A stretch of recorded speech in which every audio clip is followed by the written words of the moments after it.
सब याद आती हैं कि पास्ट में हमने कैसे और किस भारत के लिए आज़ादी लड़ी। और उसमें बाबा साहब अम्बेडकर और भगत सिंह का विजन जो है बहुत क्लियर है। अब वो किसकी फ़ोटो किसके साथ लगाएं, लेकिन भगत सिंह और उनको तो वो नीचा नहीं कर सकते। उनके आदर्शों को अगर कोई कह रहा है कि मैं उन आदर्शों, कल लोग साहब पूछेंगे उसका भी कि आपने उन आदर्शों में आगे क्या किया। बीते दिन अरविंद केजरीवाल की पत्नी सुनीता केजरीवाल ने जनता को वीडियो कॉन्फ्रेंसिंग के जरिए अरविंद केजरीवाल का संदेश सुनाया था। इसमें सबका ध्यान खींचा था भगत सिंह और डॉक्टर अंबेडकर की तस्वीर के बीचों बीच लगी अरविंद केजरीवाल की तस्वीर ने, जो कि पहले उस जगह नहीं थी। इस वीडियो के आते ही ये वायरल होने लगी। अब इस तस्वीर के मामले पर भगत सिंह के भतीजे प्रोफेसर जगमोहन सिंह ने अपनी प्रतिक्रिया देते हुए क्या कहा, सुनिए। जो वक़्त है उसमें सब याद आती हैं कि पास्ट में हमने कैसे और किस भारत के लिए आज़ादी लड़ी। और उसमें बाबा साहब अम्बेडकर और भगत सिंह का विजन जो है बहुत क्लियर है। लेकिन आज जो हो रहा है कि आज तुम्हारे लोकतंत्र को ही खतरा बन रहा है कि आप मतलब अपोजिशन को इस वक्त आके मैदान से हटाने की कोशिश करें, तो ये ख़तरनाक हालात है।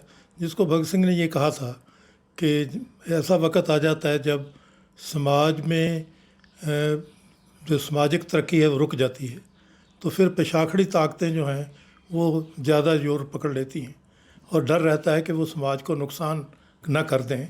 लेकिन उस वक्त एक इनकलाबी जज्बे की ज़रूरत होती है। तो इसलिए मतलब आज इनकलाबी जज्बा कहाँ से भी आए, क्योंकि मेरा कोई ख़ास किसी व्यक्ति से नहीं, लेकिन जो आज और ये मुझे याद दिला रहा था कि ब्रिटिश भी यही करता था कि आप अपने लोगों को जो आपके साथ मतलब आपके ख़िलाफ़ आवाज़ उठाते हैं उनकी जायदादें जब्त करनी, उनको जेलों में बगैर किसी कानून के रखना। और ये जो प्रचलन चल रहा है ये मुझे तो वही याद करा रहा है कि मतलब ब्रिटिश राज की तरफ हम बढ़ रहे हैं। तो उसमें जो भी अड़ेगा, इसके ख़िलाफ़ लड़ाई लड़ेगा, मैं तो उसको सल्यूट करूँगा। तो आपको लगता है जब तस्वीर को लेकर काफ़ी विवाद हो रहा है कि केजरीवाल की तस्वीर भगत सिंह जी के साथ लगाई, तो देखिए मैं समझता हूँ कि ये विषय नहीं है। अच्छा, अब वो किसकी फ़ोटो किसके साथ लगाएं, लेकिन भगत सिंह और उनको तो वो नीचा नहीं कर सकते। उनके आदर्शों को अगर कोई कह रहा है कि मैं उन आदर्शों, कल लोग साहब पूछेंगे उसका भी कि आपने उन आदर्शों में आगे क्या किया।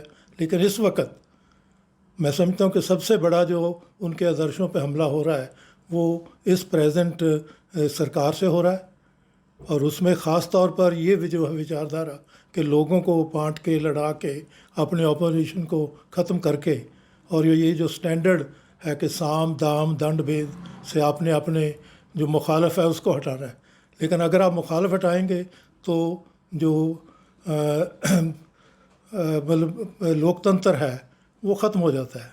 आप याद रखिए कि भगत सिंह जब बीके दत्त के साथ असेंबली में गए थे, सेंट्रल असेंबली में दिल्ली 8 अप्रैल 1929 को, तो उन्होंने दो चीज़ों की चिंता की थी।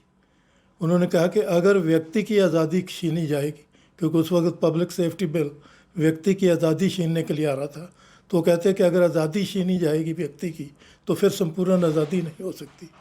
और दूसरा उन्होंने कहा था कि अगर लोगों को इकट्ठे होकर अपनी बात करने का हक़ नहीं मिलेगा, जो ट्रेड डिस्प्यूट बिल था, तो लोकतंत्र नहीं हो सकता। तो मुझे लगता है कि आज उन वैल्यूज़ पर हमें ध्यान देना चाहिए।